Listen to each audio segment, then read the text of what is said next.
Edgar, kāpēc jūs izvēlaties savās mājās tieši fermacelu? Manuprāt, tur jāatskatās mazliet atpakaļ, kur tu izdarīji labu savu darbu un īstajā brīdī, īstajā laikā mēs ar tiem iepazināmies.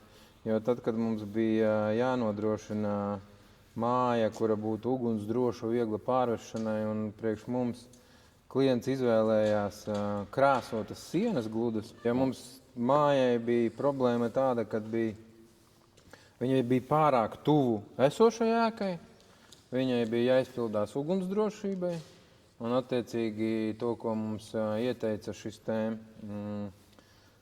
tajā brīdī skandināvu arhitekts.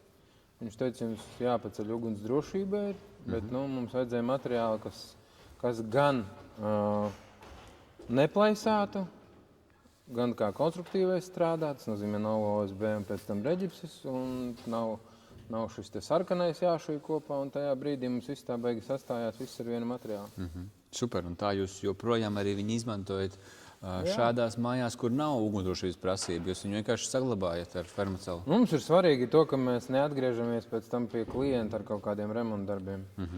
Pamatā mēs gribam atgriezties tīri uz kaut kādu tusiņu. Nevis ar špakteli, jā? Jā, nevis ar špakteli. Super, jā.